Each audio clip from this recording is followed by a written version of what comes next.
오늘 말씀 신약 성경 히브리서 9장 28절 말씀 363쪽 신약 성경 히브리서 9장 28절 말씀 함께 봅시다. 363쪽에 있습니다.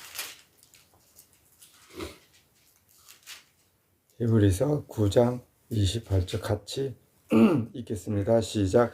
이와 같이 그리스도도 많은 사람의 죄를 담당하시려고 단번에 들이신 바 되셨고 구원에 이르게 하기 위하여 죄와 상관없이 자기를 바라는 자들에게 두 번째 나타나시리라.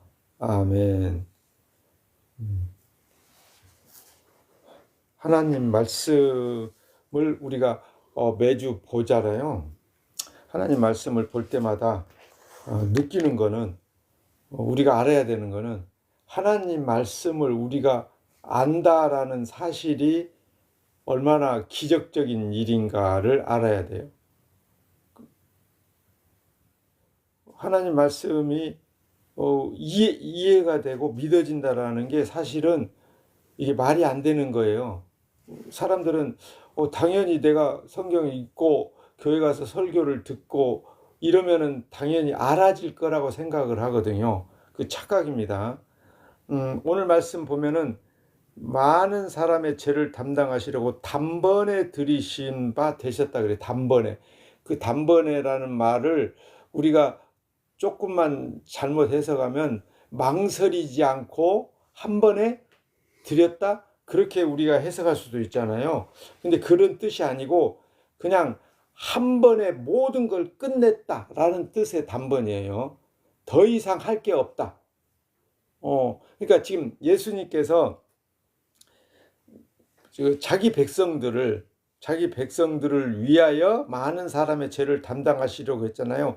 여기 많은 사람이라고 하지만 사실은 예수님의 백성, 예수님이 선택한 사람들을 많은 사람으로 표현했거든요. 그걸 쉽게 성경적으로 표현하자면 믿음의 사람들, 예수 그리스도를 믿는 사람들을 위하여 단번에 완벽한 제사를 드리심으로, 이런 의미라 말이죠. 왜 단번에란 말을 그렇게 강조하는가? 여기 7장에 보면은 그런 내용이 있습니다. 7장 27절에 보면 저 대제사장들이 먼저 자기를 위하고 다음에 백성의 죄를 위하여 날마다 제사 드리는 것과 같이 할 필요가 없으니 이는 저가 단번에 자기를 드려 이루셨음이니라 그래요. 그러니까 구약의 제사장들은 백성들의 죄를 용서받도록 하나님 앞에 제사 드릴 때 그들을 위하여 제사 드리기 전에 대제사장이 자기를 위해서 먼저 하나님 앞에 제사를 드려야 됐어. 왜냐하면 제사장도 하나님 앞에서는 죄인이기 때문에. 그러니까 제사장도 자기 죄를 먼저 하나님 앞에 고하고 하나님으로부터 죄를 용서받기를 위해서 제사를 드리고 짐승을 바쳐서 제사를 드리고 그 다음에 백성을 위해서 제사를 대행해 주는 거예요.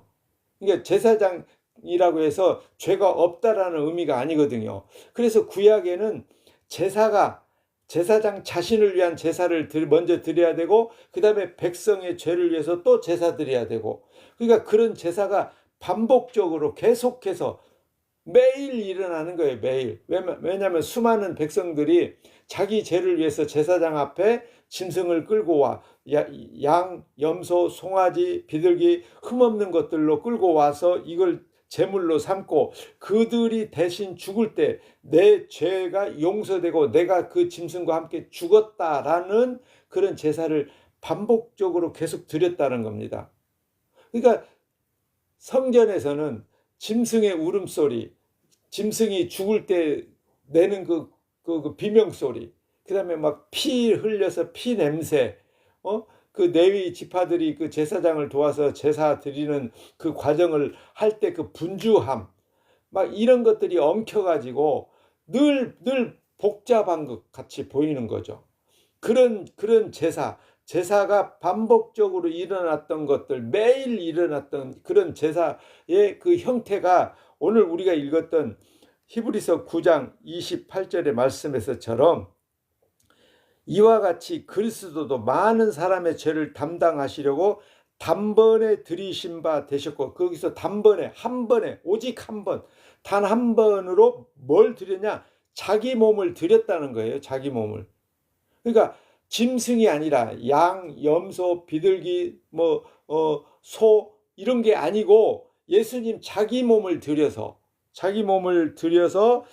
구원에 이르게 하려고 이미 십자가에서 한번 죽으셨던 그 예수님이 이제 자기를 믿는 사람들을 구원에 이르게 하기 위해서 죄와 상관없이, 여기 보면은 이제 죄와 상관없이 이제는 더 이상 죄와 상관없는 사람들, 예수님을 믿음으로 죄를 용서받고 의롭다함을 얻어서 죄와 상관없이 된 자들을 구원에 이르게 하기 위해서 예수님이 두 번째 나타나신다는 겁니다.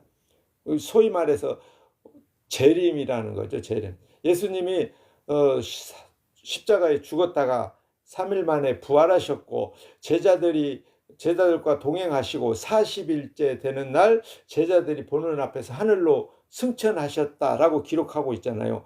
그 하늘로 올라가셨던 예수님이 이제 자기 백성들을 온전한 구원에 이르게 하기 위해서 두 번째로 나타나신다라는 의미로 여기 기록되어 있단 말이죠. 그걸 우리는 소위 말해서 재림이라고 하잖아요. 다시 나타나신다, 다시 오신다 라고 이제 우리는 해석을 하고 그렇게 이해를 하잖아요. 그러니까 예수님이 자기 몸을 들여서 단번에 구약에 그 반복적으로 매일 드렸던 그 제사장들이 행했던 제사장은 자기를 먼저 자기 죄를 위해서 하나님 앞에 제물을 드려야 됐고, 그 다음에 백성을 위해서 또 제물을 드려서 백성의 죄를 대속해 주는 그런 역할을 반복적으로 했는데, 그런 제사를 예수님이 십자가에서 단번에 드리심으로 더 이상 제사를 할 필요가 없게 되었다라는 말입니다. 그러니까 오늘날은 제사를 안 드리잖아요. 제사를. 예배가 제사 아닙니다. 오해하지 마세요. 그리고 예배가 제사가 아니면 목사가 제사장이 되면 안 돼요. 목사는 제사장 아니에요. 그러면 또 헌금이 제물이 아니에요. 오해하지 마세요. 사람들이 자꾸 구약을 지금 신약의 현재 우리가 행하는 예배와 이렇게 대입을 시키려고 그래요. 자꾸 같은 의미로 해석을 하려고 해요. 그거는 착각이고 그거는 오해고 그거는 하나님이 원한 적이 없어요. 그런 거는 성경에 그런 거를 우리에게 요구하신 적이 없어요. 하나님이. 그러니까 구약의 제사가 오늘 예배하고 이렇게 동일하다라고 말하면 안 되는 거예요. 그거는 하나님을 지금 몰라도 너무 모르는 거죠. 왜냐하면 오늘 예수님께서 그리스도가 많은 사람의 죄를 담당하시려고 단번에 들이신 바 되셨다. 단번에 더 이상 제사가 필요 없다는 얘기잖아요. 그런데 오늘 예배가 제사다라고 말하면, 아니 예수님이 단번에 완벽하게 제사를 끝냈는데 우리가 또 예배라는 형태를 가지고 하나님 앞에 제사를 드린다? 라고 말하는 거는 예수님의 십자가를 모독하는 것이 되는 거죠.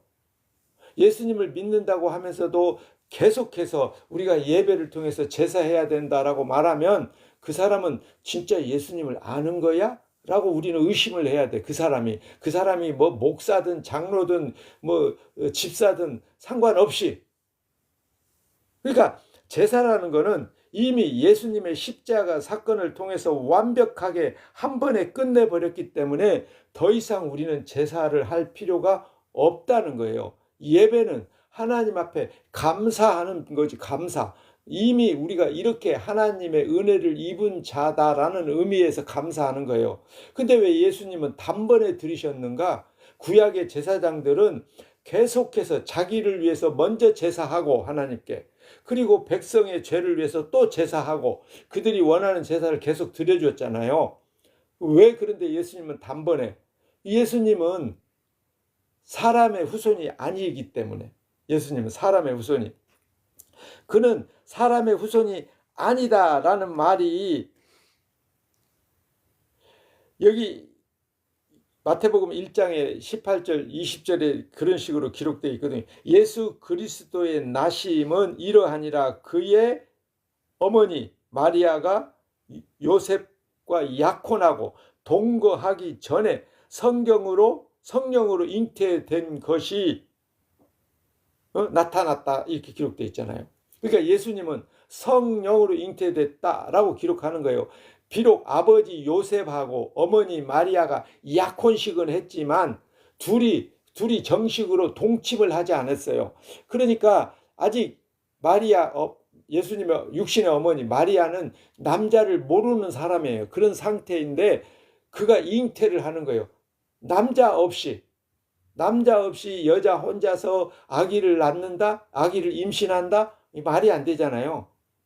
그러니까 성경은, 제가 처음에 말씀드렸죠. 성경은 내가 믿고 싶어, 내가 오늘부터 믿을 거야 라고 한다고 해서 믿어지는 말씀이 아니다, 이 말입니다. 성경은 반드시 외부로부터 믿음이 와야 돼요. 그걸 에베소서 2장에서는 믿음은 하나님이 선물로 주신 것이다 라고 했잖아요. 그러니까 하나님으로부터 믿음이 와야 돼요. 그 믿음은 성령과 함께 오시거든요. 성경은 성령으로 기록됐잖아요. 성령으로 기록된 성경은 성령이 오셔서, 성령이 내 안에서 그 성령으로 기록된 성경을 믿어지도록 믿음을 주셔야만 비로소 성경이 믿어지는 거다, 이 말입니다. 그러니까 성령 없이 우리가 나 오늘부터 교회 다녀서 예수님 믿고 예수님 믿어서 예수님 믿으면 천국 간다고 하니까 나 천국 갈 거야 라고 우리가 다짐한다고 해서 예수님이 믿어지는 게 아니다, 이 말입니다. 교인들은 착각을 하는데, 내가 교회 다니는 것이 믿음의 시작이고 출발점이고, 내가 교회를 열심히 다니면 그 시작된 믿음이 점점 자라가지고 어느 순간에 하나님이 원하는 믿음이 되어서 그 믿음으로 내가 천국 간다라고 착각을 하는 거예요. 근데 그런 게 아니고, 믿음은 하나님으로부터 이게 선물로 주어졌을 때 그 성령에 의해서 믿어지는 믿음으로만 구원을 얻는 거예요. 그래서 예수님께서 말씀하실 때 내 천부께서 심지 않은 것은 모두 다 뽑히리라 그랬거든요. 뽑아버리, 하나님이 직접 심어주신 거, 하나님이 심어주신 믿음이 우리에게 없다면 우리의 신앙생활, 교회 열심히 다니고 예배하고 헌금하고 봉사하고 주일 성수하고 이런 이 땅 모든 그 종교 활동을 하나님은 하나도 인정하지 않겠다는 거죠. 뽑아버린다는 거는. 뭔가 뽑힌다는 거는 뿌리가 땅속에 이렇게 박혀 있는 거를 뽑아버리면, 그건 뿌리가 드러나면 그거는 죽는 거잖아요. 그러니까 우리가 예수님 앞에서, 이게 천부께서, 예수님 말씀이 천부잖아요. 하늘에 계신 내 아버지께서 심어준 것이 아니면 다 뽑히리라. 하나님이 심어준 믿음이 없는 자는 결단코 구원에 이를 수 없다, 곧 천국에 이를 수 없다는 거예요. 요즘 가끔 어떤 사람이 그 틱톡에 보면은 그런 글을 올리거든요. 천국은 없다, 성경은 천국을 말한 적이 없다. 아니, 천국이 없다면 예수님이 굳이 십자가에서 죽고 자기 백성들 구원하기 위해서 다시 오실 필요가 없잖아요. 천국이 없으면. 안 그래요? 예수님께서 십자가에서 죽으실 때, 십자가에 달려 죽으실 때 양쪽 예수님이 좌우편에 강도 두 사람이 함께 죽었잖아요. 그때 한편 강도가 예수님, 당신이 오늘 낙원에 당신 나라에 가거들라 나를 기억해 주세요 라고 했을 때 예수님이 그에게 뭐라고 말했어요? 네가 오늘 나와 함께 낙원에 있으리라 그랬거든요.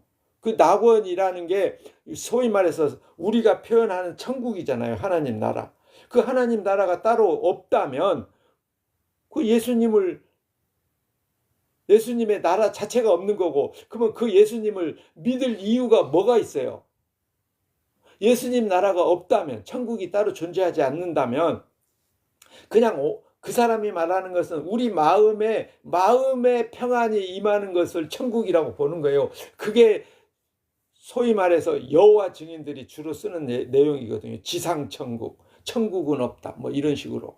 그 사람이 여호와 증인지 어쩐지는 모르겠지만, 그러나 분명히 성경은 오늘 말씀에도 구원에 이르게 하기 위하여 죄와 상관없이 예수님은 두 번째 나타나신다, 오신다는 거잖아요. 자기 백성들을 끝까지 구원에 이르게 하기 위해서 예수님은 쉬지 않고 계속해서 일하고 계신다는 거예요. 그걸 성경은 다른 식으로 표현하는데, 예수님이 직접 오시는 게 아니라 예수님의 영, 하나님의 영, 보혜사 성령을 보내셔서 그 성령으로 하여금 마리아, 아버지 없이 마리아 잉태하셨던 그 마리아의 몸에서 잉태되어 이렇게 이 땅에 태어나셨던 예수 그리스도가 바로 하나님 아들이고, 그 하나님 아들은 곧 하나님 아버지하고 동일하신 분이고, 그래서 예수님이 그렇잖아요. 나를 본 자는 아버지를 보았거늘 이라고 말씀하시거든요. 그러니까 예수님을 본 사람은 이미 하나님 아버지를 만난 거나 똑같은 것이다 이 말이거든요. 같은 의미로. 그러니까 우리는 예수님을 본 적도, 눈으로 본 적이 없잖아요. 그래서 예수 그리스도를 믿으면 그 아버지를 또 따로 생각하면서 우리는 예수님 아들이고 또 하나님 아버지 따로 있고, 그 아버지께 기도하면, 예수님이 말씀하신 내 이름으로 아버지께 기도하면 모든 걸 이루어 주리라 라고 하셨기 때문에 우리는 따로따로 생각하는데, 예수님은 뭐라고 말씀하셨냐? 나를 본 자는 이미 아버지를 보았거늘이라고 하시거든요. 그러니까 예수님은 아버지 하나님하고 동일하신 분이다 라고 하는 것이, 우리 인간, 우리 사람, 육신을 가진 사람, 나는 나요, 아들은 아들이고 아버지는 아버지고 라고 우리는 그렇게밖에 알 수 없고 그렇게밖에 이해가 안 되는데, 이 하나님을 우리가 알고 믿는다라는 거는 인간의 지식이나 인간의 경험이나 인간적인 사고방식으로는 절대로 성경의 하나님을 알 수도 없고 믿을 수도 없다 이 말입니다. 그러니까 하나님을 믿는다, 예수님을 하나님으로 믿는다, 우리와 똑같은 육신으로 이 땅에 태어나셨는데, 근데 그 어머니가 남자 없이, 아버지의 소위 말해서 정자 없이 혼자 태어났다? 말이 안 되는 거잖아요. 근데 그 하나님, 예수님을 하나님으로 육신을 입고 이 땅에서 살다가 십자가에 죽으셨던 그분을 하나님으로 믿어진다라는 것이 소위 말해서 기적인 거예요. 그게 기적. 인간에게 있어서는 도저히 일어날 수 없는 그런 믿음의 기적이 일어났을 때 비로소 예수님이 하나님이고, 그 예수님이 2000년 전에 십자가에서 죽으신 죽음이 자기 죄 때문에 죽은 게 아니라, 구약의 제사장들이 자기를 먼저 하나님 앞에 자기를 위해서 제사하는 그런 방식이 아니라, 그분은 죄가 없기 때문에 자기를 위해서 제사할 필요 없이 단번에, 오늘 말씀에 단번에 많은 사람의 죄를 담당하시려고 단번에 들이신 바 되셨다라는 말씀인 거예요. 구약의 제사장은 똑같은 아담의 후손이기 때문에 자기를 위해서 먼저 하나님 앞에 제사 드리고 그 다음에 백성을 위한 제사를 했잖아요.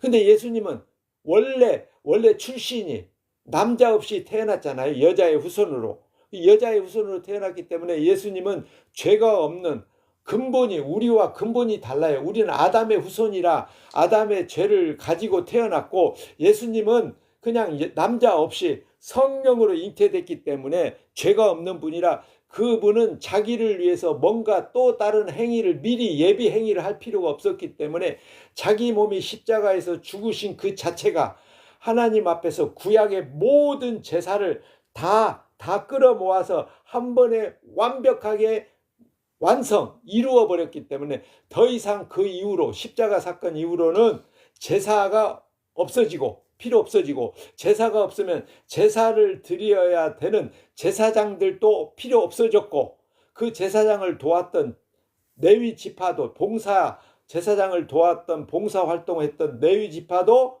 그 역할이 끝나버렸고, 그게 제사도 없지, 제사장도 없지, 그 다음에 제사에 필요한 제물도 이제는 필요가 없어진 거잖아요.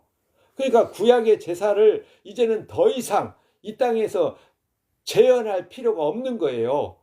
그래서 예배는 제사가 아니다 이 말입니다. 근데 여전히 아직도 예배를 제사급으로 생각하고 예배를 막 뭔가 그 예배가 제사하는 느낌으로 막 그렇게 해야 되는 것처럼 그 외적인 뭔가를 요구하는데 그거 다 거짓말입니다. 성경은 그런 걸 요구한 적이 없어요. 예수님은 믿음으로라고 하잖아요. 믿음으로. 예수님이 누구든지 아들을 믿는 자는 영생이 있고 또 내 아버지 하나님의 뜻대로 하는 자가 영생을 얻으리라 라고 했는데 요한복음 6장 40절에 보면은 아들을 믿는 자가 영생을 얻는 그것이 하나님 아버지의 뜻이다라는 거잖아요. 그러니까 그 아들은 어떤 아들을 오늘 말씀했었처럼 자기 몸을 단번에 십자가에 들이심으로 더 이상 구약의 제사를 할 필요가 없도록, 그래서 예수 그리스도를 하나님으로 믿는 사람들에게는 제단이 없어요. 제단. 성전도 없고 제단도 없고 거기 제사장도 없고 제물도 드리지 않고 제사가 이루어지지 않는 거다 이 말입니다. 그런데 아직도 예수 그리스도를 인정하지 않는 저기 이스라엘 사람들은 그들은 아직도 예수님이 메시아가 아직 오시지 않았다라고 그들은 예수님을 인정하지 않기 때문에 여전히 그들은 제단이 필요하고 성전이 필요하고 제사장이 필요하고 그들은 예수님을 아예 인정하지 않으니까, 예수님을 인정하지 않으면 그들은 신약 성경도 인정하지 않고, 신약을 인정하지 않으니까 하나님 나라도 인정하지 않고 성령도 인정하지 않고 그들은 구원도 인정하지 않고 다 부정하는 거예요. 그러니까 진짜 원래 야곱의 아들로, 야곱의 후손으로, 야곱의 이름을 하나님이 이스라엘로 바꿔서 그 이스라엘 12지파로 형성됐던 그 이스라엘 후손들은 아직 실제로는 예수 그리스도 하나님을 인정하지 않잖아요. 그들 손으로, 그들의 조상들의 손으로 예수님을 십자가에 못 박아 죽이기까지 했잖아요. 그러니까 믿음이라는 것은 내가 마음먹기에 따라서 믿음이 발생되는 게 아니고 만들어지는 게 아니고 하나님의 은혜가 임해서, 그거를 쉽게 말하면 은혜라고 하는 거예요. 우리는. 왜냐하면 우리가 뭔가 행동해서 나타나는 게 아니라 하나님 쪽에서 주셔야 되는 거잖아요. 주셔야. 그걸 에베소서에서는 선물이라고 말하죠. 선물. 하나님이 믿음을 선물로 주셨다라고 아예 그냥 못 박아놨잖아요.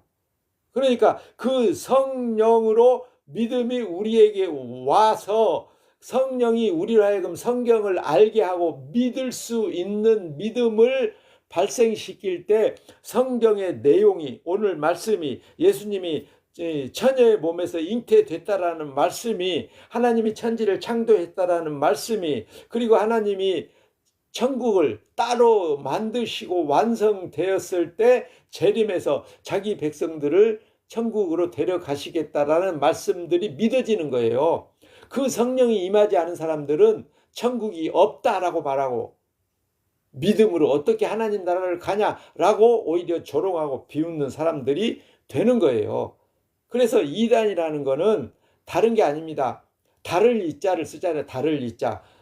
시작은 똑같아요. 시작은 똑같은 성경을 읽는데 결론이 달라. 결론이. 그걸 가리켜서 이단이라고 하는 거예요. 이단. 시작은 똑같은데 끝이 달라.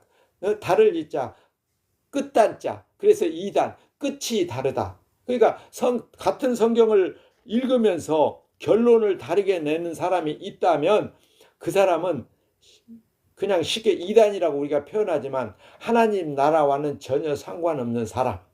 실제로는 하나님을 안 믿는 사람, 하나님을 모르는 사람이라고 우리는 보면 돼요. 그래서 오늘날 계속해서 아직도 여전히 예수 그리스도 십자가 말고 뭔가 우리의 믿음의 행위를 계속해서 요구하는 거는 하나님께서 이미 우리 행위는 다 거부하셨거든요.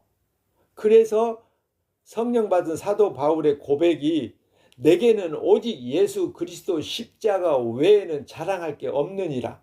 우리 예수님을 아는 사람, 예수님을 믿는 사람, 성령이 함께하는 사람, 믿음을 선물로 받은 사람에게는 예수 그리스도 십자가 외에는 자랑할 게 없어요. 왜 십자가만 강조하냐? 부활도 강조해야지. 아니, 부활이 없다는 게 아니라 십자가를 통해서 내가 어떤 구원에 이르게 되었는가, 그걸 알 때 내게 감사가 나오고 나를 부인하게 되고, 그리고 십자가를 통해서 죽었던 예수님이 부활했잖아요. 그 십자가를 알고 믿는 믿음 안에서 부활에 우리는 동참하는 거지, 내가 부활을 강조한다고 해서 내가 부활에 동참되는 게 아니에요.